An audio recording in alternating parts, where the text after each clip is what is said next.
The sirens wailed across New Haven Colony as the first wave of plasma strikes lit up the evening sky. Marcus Chen watched from the medical center's observation deck as streaks of violet fire tore through the settlement's defensive shields, his trained eye recognizing the telltale signatures of Carven weaponry.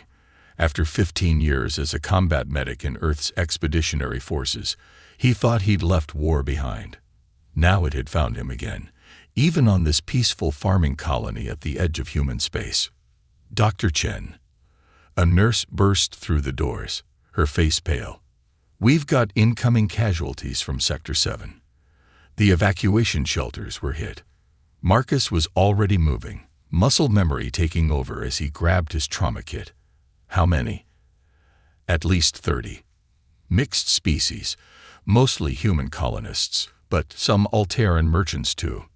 The next hours blurred together in a cascade of triage decisions, emergency procedures, and the constant thunder of orbital bombardment. Marcus worked methodically, his hands steady even as the building shook around them. Each patient was a puzzle to solve, each injury a challenge to overcome. This was what he'd been trained for, what he'd done on a dozen battlefields across the galaxy. But something was different about this attack. The Carven raiders usually struck fast and withdrew, taking what they wanted and leaving. This time they weren't leaving.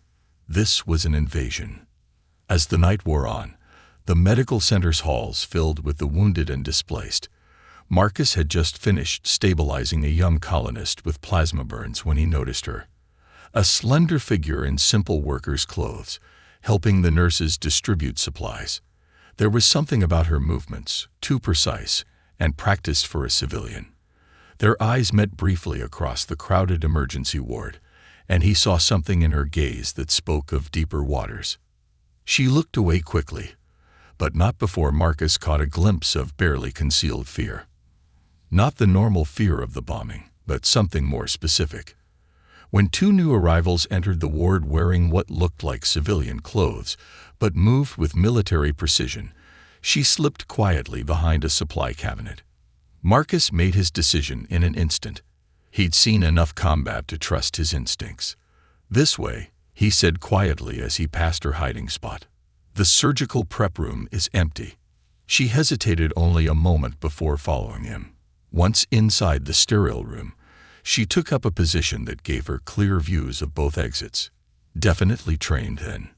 "Thank you," she said softly, her accent carrying traces of an education far beyond a frontier colony. "I apologize for compromising your medical facility." "You're not the first person I've helped hide," Marcus replied, checking the corridor through the observation window. "Though usually I know why I'm doing it." She studied him for a long moment, weighing something in her mind. "My name is Lyra. The men searching for me are not Carven raiders, though they orchestrated this attack. They are Black Watch assassins, hired by those who would prefer I not return home. And home would be somewhere very far from here." She gave him a sad smile. "The less you know, the safer you are." Marcus was about to respond when the building shook with its strongest impact yet. Emergency lights flickered as dust rained from the ceiling. In the distance, he could hear the distinctive whine of Carven dropships. "They're landing ground forces," Lyra said, tension evident in her voice. "Once they secure the spaceport, they'll begin systematic sweeps. The men hunting me will use the chaos as cover." Marcus checked his medical tablet, scanning the colony's emergency channels. The militia's falling back to the residential sectors. Civilian evacuations are being routed through the old mining tunnels. He looked up at her. "I know those tunnels. Used to patch up miners down there before the veins ran dry. Are you offering to help me escape, Doctor? You don't know anything about me. I know you're helping treat civilians instead of hiding. I know those men searching for you were willing to coordinate with the Carven to find you. And the Carven don't work with humans unless the pay is very, very good." He shrugged. "Sometimes that's enough to go on." Another explosion rocked the building, closer this time. Lyra tensed, her hand moving to her side where Marcus suspected a concealed weapon was hidden. "We need to move," she said. "If the Blackwatch reaches the medical center, The words were cut off by the sound of weapons fire in the corridor outside, not the distinctive shriek of Carven plasma rifles, but the sharp crack of human-made Gauss weapons. Marcus moved quickly to a supply cabinet, pushing aside packages of synthetic blood to reveal a hidden panel. Behind it was an old service tunnel, barely wide enough to crawl through. Maintenance access, he explained, runs down to the sublevel. We can reach the mining tunnels from there. He pulled out a small medkit and handed it to her. Might need this where we're going. Lyra took the kit, then hesitated. Why are you really helping me?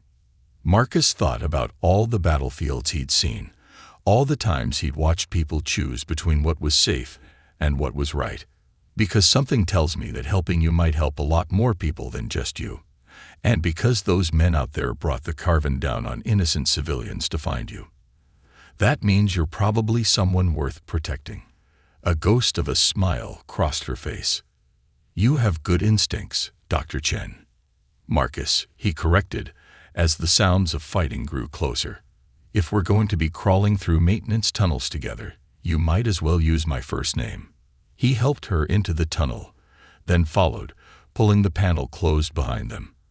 As they began their careful descent into the colony's underground maze, Marcus reflected that this probably wasn't what his superiors had in mind when they approved his quiet retirement to a peaceful frontier colony. But as they made their way through the darkness, guided by the light of his medical tablet, he felt something he hadn't experienced since leaving the service. Purpose. Whatever secret Lyra carried, whatever storm she was at the center of, he was committed now. And Marcus Chen had never been one to leave a job half-finished. Above them, the battle for New Haven Colony raged on. But in the quiet of the maintenance tunnel, a different kind of story was beginning. Neither of them could have known then just how far that story would reach, or how it would reshape the very fabric of human-alien relations in the years to come. All they knew was that they had to survive the night. Tomorrow's problems would have to wait for tomorrow. The salvaged freighter lurched as it dropped out of hyperspace, its aging engines protesting the strain. Marcus steadied himself against the medical bay wall, watching through the viewport as unfamiliar stars painted streaks of light across the darkness. 3 weeks had passed since their escape from New Haven Colony, and every jump took them further from known space. Engines holding together better than expected, Lyra said from the doorway. She'd traded her refugee's clothes for a practical flight suit, though she wore it with the same quiet dignity that had first caught Marcus's attention. The modifications you suggested for the coolant system made a difference. Turns out patching up plasma burns isn't so different from patching up plasma engines, Marcus replied, turning from the viewport. Though I prefer my patients to be organic. The ghost of a smile crossed her face, something that happened more frequently now, though shadows still lingered in her eyes. She moved to the medical console, checking the supplies they'd managed to salvage during their frantic escape. Her movements were efficient, practiced, but Marcus noticed the slight hesitation in her left arm. The wound's bothering you again. It's nothing. I'm still your doctor, he reminded her. And that Blackwatch round did more damage than you're admitting.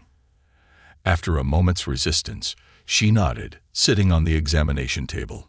Marcus retrieved his scanner, noting how she automatically positioned herself to keep the door in view.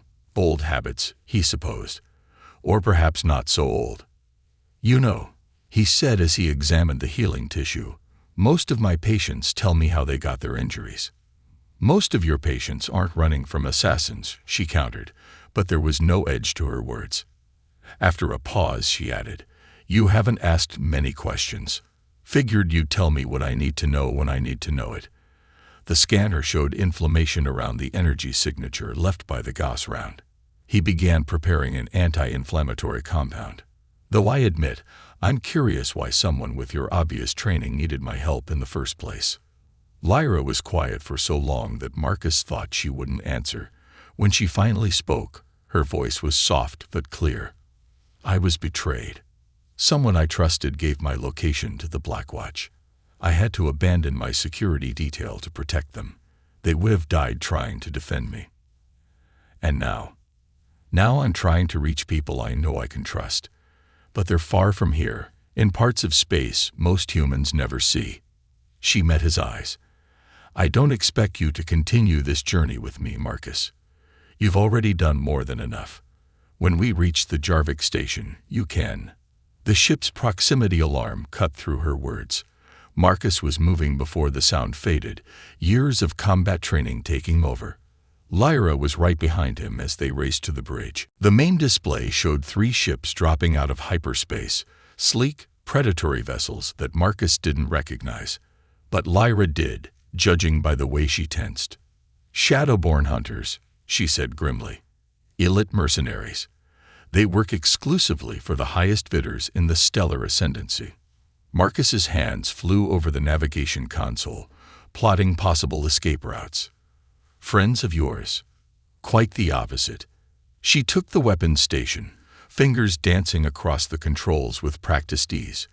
They're equipped with quantum trackers. They didn't find us by chance. Thought we ditched all the traceable tech back on New Haven. We did. They must have found a way to trace the energy signature from my neural implants. At his surprised look, she added, another thing I was planning to tell you about eventually. The enemy ships were moving to surround them, their formation suggesting they wanted their quarry intact. Marcus watched their approach, mind racing through options. The freighter's weapons were barely adequate for dealing with pirates, let alone military-grade hunters. We could surrender, he suggested, not seriously. Lyra's response was to power up the weapons systems. They're not here to take prisoners. The Blackwatch wants me dead. The Shadowborn have been hired to make sure it happens. Good thing I never liked easy jobs. Marcus's fingers flew over the controls as he remembered maneuvers from his combat drops. Think it's time you told me who you really are, though. Might help me keep us alive longer. A warning light flashed as the hunters began powering up their weapons. Lyra's hands tightened on the controls. I am Lyra Solverin, she said quietly, heir to the stellar ascendancy's 3rd house and rightful claimant to the Sunset Throne. And if I die, 1,000 years of peace between 17 species dies with me. Marcus absorbed this for approximately half a second before the first energy blast rocked the ship. Right, he said, engaging the emergency thrusters.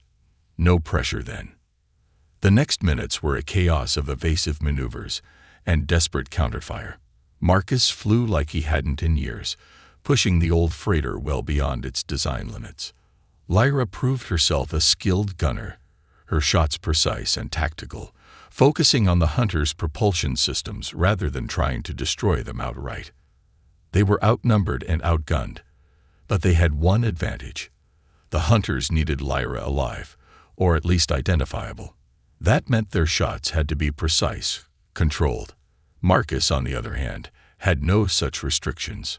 Hold on, he warned, before cutting power to all systems except life support and emergency thrusters.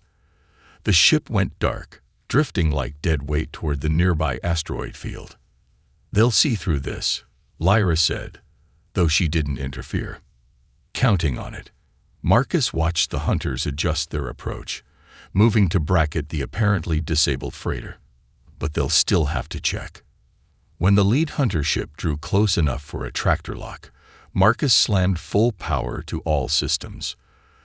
The sudden energy surge overloaded their jury-rigged coolant system, sending a cascade of plasma through the emergency vents, directly into the hunter's path.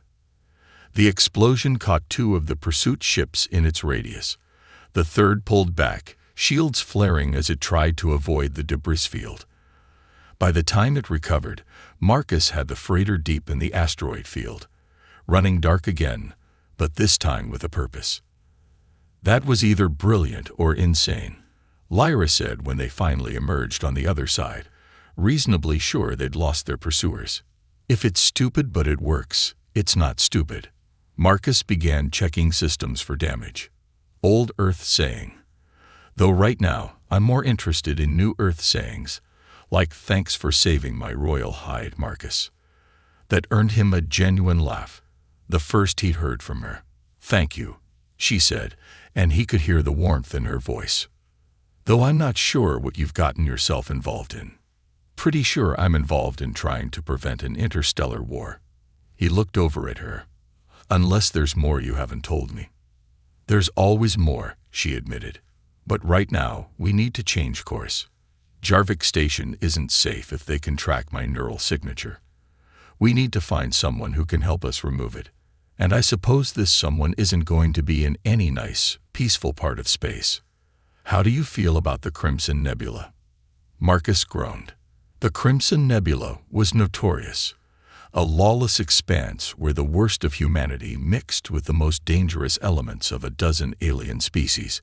But he was already plotting the course. Just so you know, he said as he engaged the hyperdrive, when this is over, you're going to tell me the whole story. When this is over, Lyra replied softly, I hope there's still a story worth telling. The freighter limped into hyperspace, carrying its unlikely crew toward whatever destiny awaited them in the crimson depths of outlaw space. Behind them, the hunters regrouped, their quantum trackers already seeking new coordinates. The game was far from over. The Crimson Nebula lived up to its name, vast clouds of red-tinted gases swirling around them as Marcus guided their battered freighter through the maze of derelict ships and debris. This far from civilized space, the normal rules of society held no sway. Here, survival depended on wit, skill, and connections, all of which, he hoped, Lyra possessed in abundance. Your contacts really here? Marcus asked, eyeing the massive space station that emerged from the crimson haze. Station was perhaps too generous a term. It looked more like several ships that had been welded together over decades, creating a sprawling labyrinth of corridors and chambers. The Nexus, Lyra confirmed, checking the weapons systems one final time. Home to the finest cybernetic specialists outside of the Ascendancy, and conveniently beyond their jurisdiction. Also home to the finest cutthroats in 3 sectors, Marcus added. He'd heard stories about the Nexus during his military days. None of them had happy endings. Worried, Doctor? There was a teasing note in her voice that he'd been hearing more often lately. Just wondering if Her Royal Highness has ever been in a place like this before. You'd be surprised what they teach princesses these days. She stood, adjusting the simple clothing they'd acquired to blend in. Besides, I'm not a princess here. I'm just another refugee seeking help. Marcus followed her lead, making sure his medical kit was secure. He'd learned to improvise weapons from medical tools long ago, and something told him those skills might be needed soon. The docking procedure was surprisingly smooth, too smooth. As they stepped out into the Nexus's stale air, Marcus noted at least 3 different groups taking too much interest in their arrival. Their ship might have been disguised, but news traveled fast in places like this. Lyra led them through the crowded corridors with purpose, never hesitating at intersections or showing any sign of doubt. Around them, humans mixed with aliens of various species, all sharing the same wary alertness of people who lived on society's edges. Your neural implants still broadcasting? Marcus asked quietly as they passed a group of Vulcan traders, their crystalline bodies reflecting the station's dim lighting. Yes, but the nebula's radiation helps mask the signal. We should have a few hours before. She stopped abruptly, pulling Marcus into a shadowy alcove. Moments later, a patrol of armored figures passed by, Blackwatch mercenaries, their distinctive armor modified to conceal their allegiance. They're here already, Lyra whispered, her body tense against his in the narrow space. Thought you said we'd have hours. Someone must have warned them. Her expression darkened. The question is, who? They waited until the patrol passed before continuing, their pace quicker now. Lyra led them deeper into the station, through areas that grew progressively more decrepit. The crowds thinned, replaced by darkness and silence. Your contact, Marcus said as they climbed through what appeared to be an abandoned cargo hold. They're trustworthy. She saved my life once, years ago, before I was heir to anything. Lyra paused at a sealed door, entering a complex sequence into the ancient keypad. She's also the one who installed my neural implants in the first place. The door opened with a hiss, revealing a laboratory that seemed wildly out of place in the rundown station. Advanced medical equipment lined the walls, and holographic displays filled the air with streams of data. In the center of it all stood a figure that made Marcus blink in surprise. She appeared human at first glance, but her movements were too fluid, too precise. Her skin had a subtle metallic sheen, and her eyes glowed with an inner light. "Hello, little star," the cyborg said, her voice carrying an artificial harmony. "I wondered when you'd find your way back to me." "Hello, Nova," Lyra replied warmly. "We need your help." The cyborg's glowing eyes fixed on Marcus. A human military medic. Interesting choice of companion. Former military, Marcus corrected, trying not to show his unease. He'd treated cyborgs before, but none as extensively modified as Nova. "No such thing, Dr. Chen. The military never quite leaves us, does it?" Nova turned back to Lyra. "They're hunting you. I've already had 3 different groups through here asking questions, offering substantial rewards. And," Lyra's hand drifted toward her concealed weapon. "And I told them nothing, of course, but others won't be so loyal to old debts." Nova gestured to a medical chair. "The neural implants need to come out. It's the only way to stop them tracking you." "That's not possible," Lyra said sharply. "The implants are tied to my claim to the Sunset Throne. Without them, I can't prove my lineage." "Then you'll die with your claim intact." Nova's artificial voice was gentle but firm. "The quantum signature is like a beacon to them. Every hunter in the nebula will find you within days." Marcus watched the conflict play across Lyra's face. He'd seen that look before, on soldiers forced to choose between duty and survival. "There has to be another way," he said, stepping forward.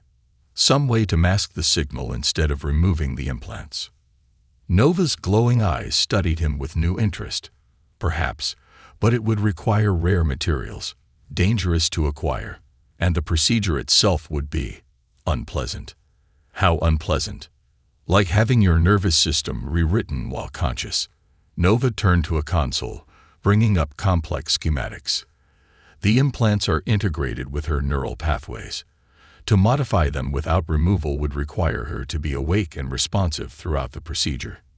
"No," Marcus said immediately, but Lyra was already nodding. "What do you need for the procedure?" "Lyra." "It's the only way, Marcus."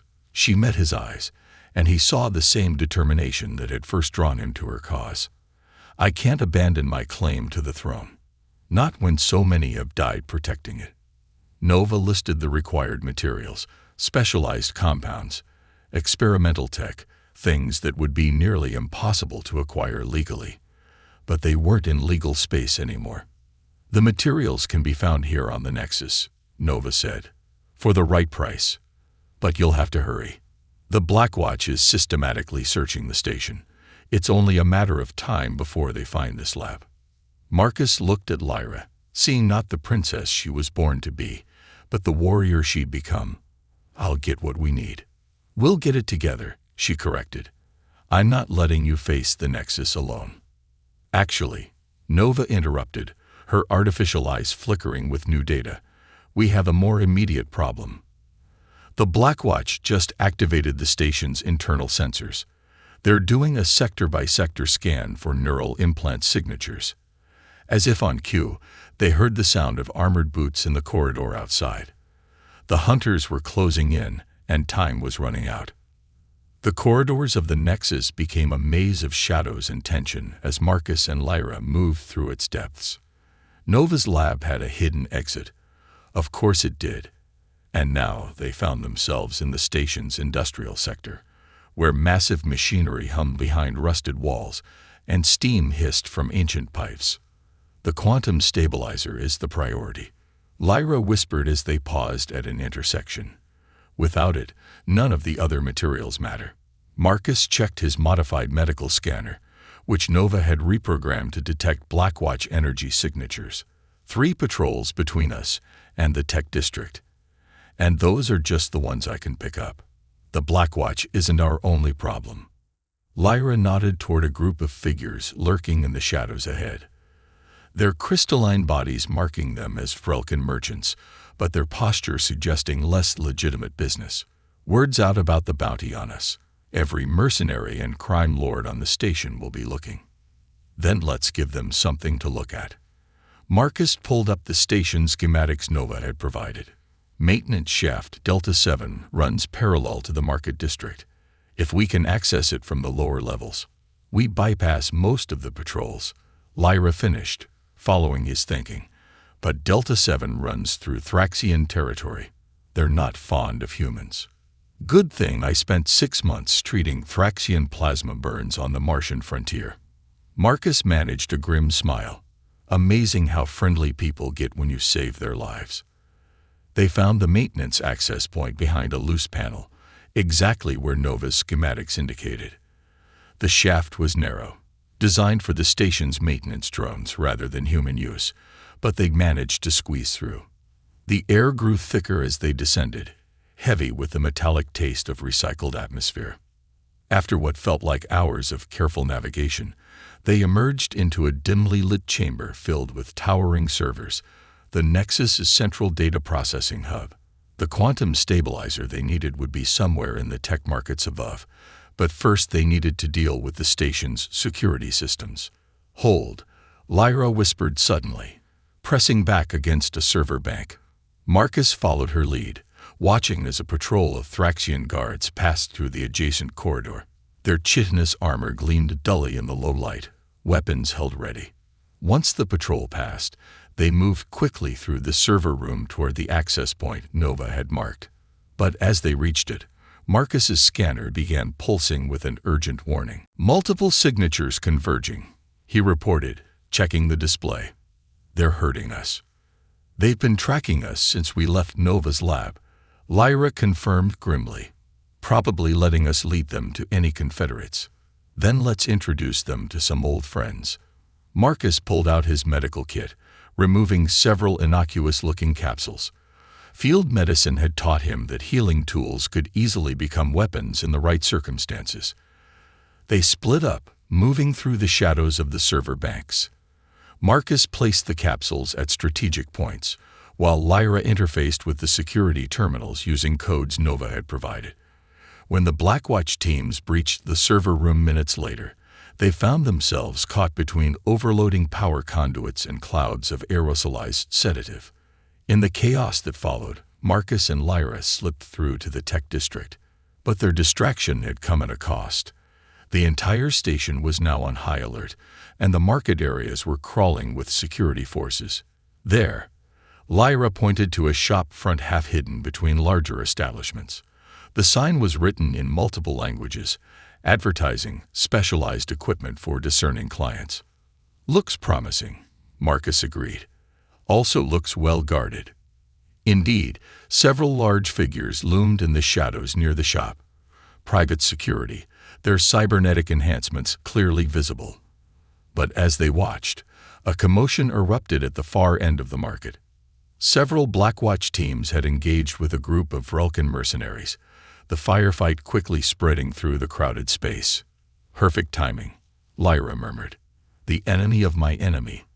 They used the chaos as cover, slipping past the distracted guards and into the shop. Inside, the air was thick with incense that Marcus recognized as Alteran calming smoke, meant to make customers more amenable to negotiation. The walls were lined with display cases containing technology that would be illegal in most civilized systems. Welcome, honored guests, a voice purred from the shadows. A figure emerged, humanoid, but with 4 arms and skin that seemed to shift colors like oil on water. I am 6 tall. How may I assist? We need a quantum stabilizer, Lyra said without preamble. Military grade, compatible with neural interfaces. The alien merchant's skin rippled with interest. Ah, a customer who knows what they want. Such items are restricted. The cost would be significant. Name it, Lyra started to say, but Marcus cut her off. We can offer something better than credits, he said, stepping forward. Information about Blackwatch operations in the nebula. Their patrol routes, their safe houses, their suppliers. Zixtal's skin shifted to a deep blue, thoughtful, if Marcus remembered his cynobiology correctly. Intriguing. The Blackwatch has been disruptive to business lately. But how can I trust this information? Because we're the ones they're hunting, Lyra said quietly, and we've survived long enough to learn their patterns. The merchant considered this as sounds of fighting echoed from outside. Finally, all four hands moved in a complex gesture of agreement. Show me this information, and the stabilizer is yours. Working quickly, they transferred the data they'd gathered about Blackwatch movements. Marcus added his observations about their tactical patterns, while Lyra provided insights into their command structure. Throughout the exchange, he noticed her growing increasingly tense, her hand strained to where her neural implants interfaced with her skull. They're getting closer, she whispered as Zixtal examined the data. The quantum signature. They're trying to force a connection. Marcus moved closer, supporting her as she swayed slightly. How long? Minutes, maybe less, if they establish a direct link. Zixtal must have been satisfied with the information, because the merchant quickly retrieved a small case from a hidden compartment. Inside was the stabilizer, a piece of technology no larger than Marcus's thumb, but worth more than most starships. A pleasure doing business, the merchant began, but stopped as the shop's security system chimed a warning. It seems our transaction must conclude quickly. My establishment is about to become temporarily closed for renovation. They could hear heavy footsteps approaching. Multiple teams, coordinating their movements. The Blackwatch had finally tracked them down. Is there another way out? Marcus asked, but he already knew the answer. Places like this always had escape routes. Zixtal's skin rippled with amusement. For valued customers. Always. Though I should warn you, the path leads through the station's deep maintenance levels. Few who enter return. Better than certain death up here, Marcus replied, supporting Lyra as another wave of neural interference made her stumble. As Zixtal revealed the hidden exit, the first explosions rocked the shopfront. They had the stabilizer, but now came the hard part, getting back to Nova's lab while every hunter on the station closed in on them. And even if they made it, the procedure itself might kill Lyra. But as they descended into the darkness of the station's depths, Marcus found himself thinking not of the dangers ahead, but of the woman beside him. Princess or not, she was fighting for something bigger than herself. And somehow, without quite meaning to, he'd committed himself to that same fight. The real question was, would they live long enough to see it through? The deep maintenance levels of the Nexus were a nightmare of twisted metal and forgotten machinery. Emergency lights cast shifting shadows as Marcus and Lyra navigated through spaces never meant for human passage. The quantum stabilizer was secure in Marcus's medical kit, but Lyra's condition was deteriorating rapidly. They're trying to overload the neural connection, she gasped, leaning heavily against a corroded wall. If they succeed, the feedback will. Not going to happen, Marcus insisted, checking her vital signs with his scanner. The neural interference was causing dangerous spikes in her brain activity.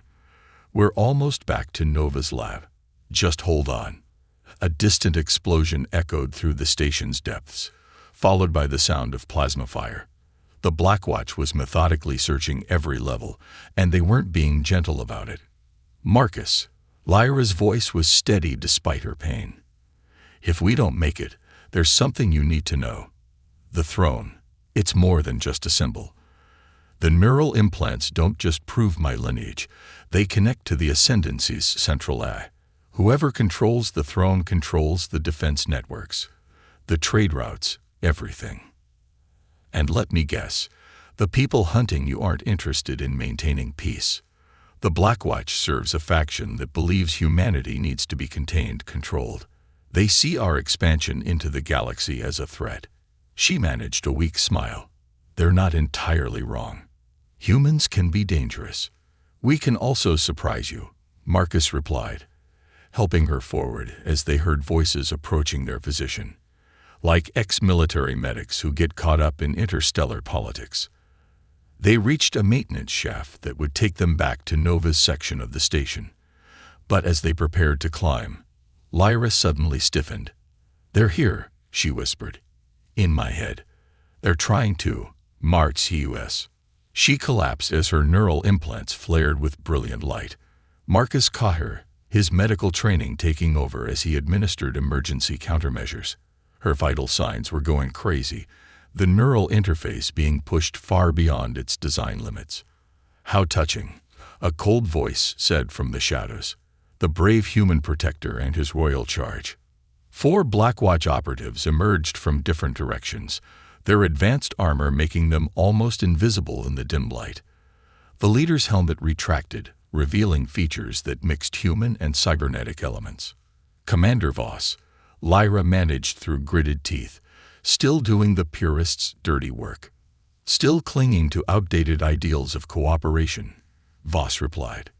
"The ascendancy needs strength now, not diplomatic niceties. Humanity must be contained before it's too late."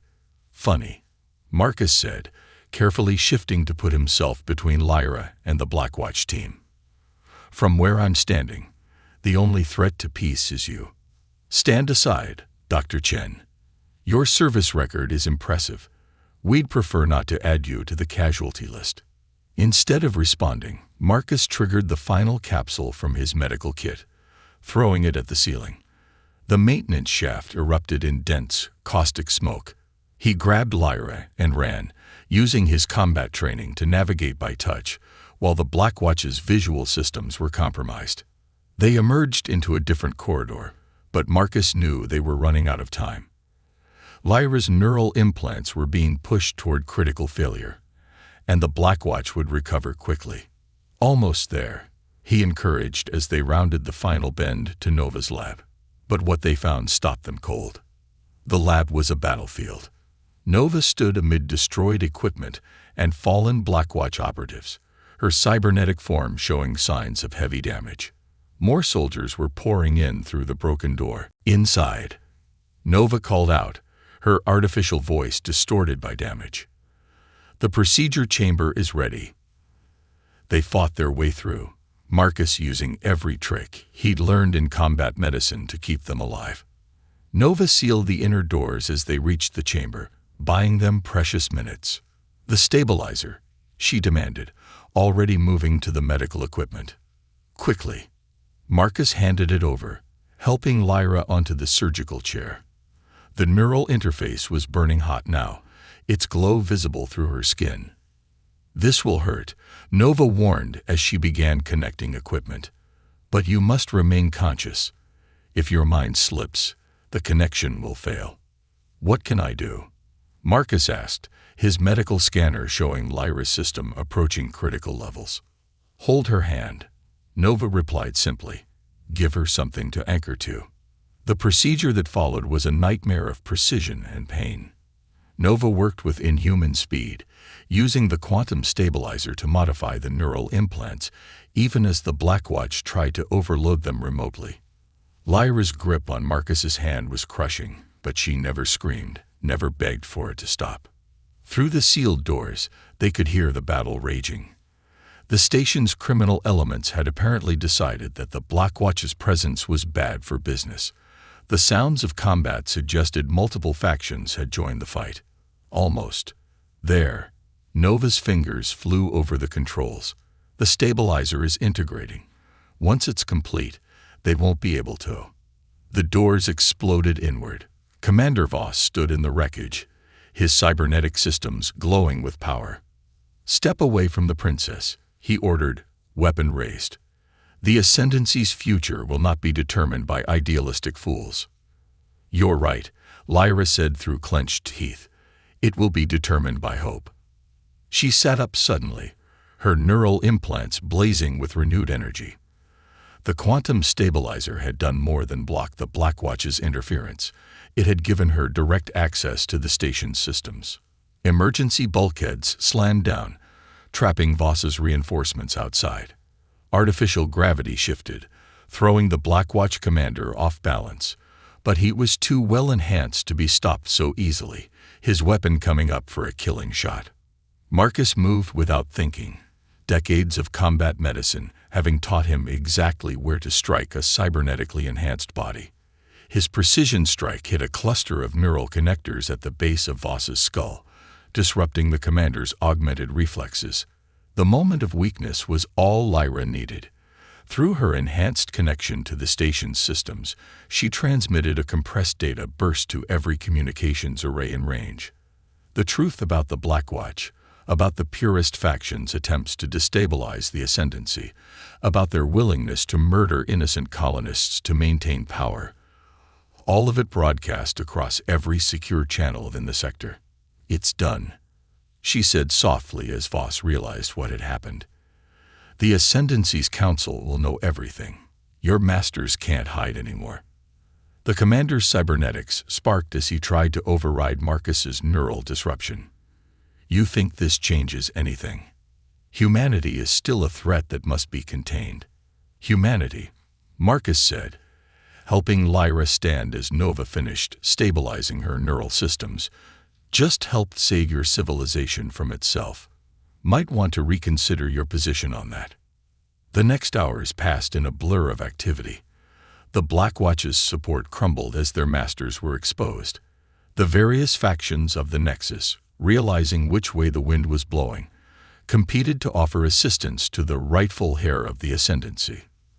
Through it all, Marcus stayed by Lyra's side, monitoring her recovery as she began the process of reclaiming her birthright. Nova's modifications had done more than protect her. They'd given her unprecedented control over her neural interfaces, making her connection to the Ascendancy's systems stronger than any ruler before her.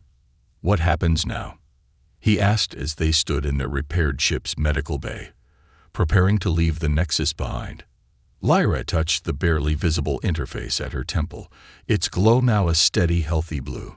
"Now we rebuild. The Ascendancy needs to change, to truly embrace cooperation between species, including humanity." "And do you have a role in mind for a slightly used combat medic?" She smiled, and in that expression he saw not just the queen she would become, but the warrior and friend he'd grown to admire. "I think we can find something suitable." After all, she took his hand, their fingers intertwining. Every queen needs someone to watch her back. The ship lifted off from the Nexus, leaving the crimson clouds of the nebula behind. Ahead lay challenges, political battles, and the monumental task of reforming an interstellar civilization. But as they set course for the Ascendancy's capital, Marcus felt something he hadn't experienced since leaving Earth's military. A sense of purpose, of being part of something greater than himself. And perhaps, he thought as Lyra squeezed his hand, something more personal as well. The stars stretched into lines of light as they entered hyperspace, carrying them toward whatever future awaited. In the end, it wasn't about humans or aliens, queens or soldiers. It was about people choosing to stand together, to fight for something better than themselves.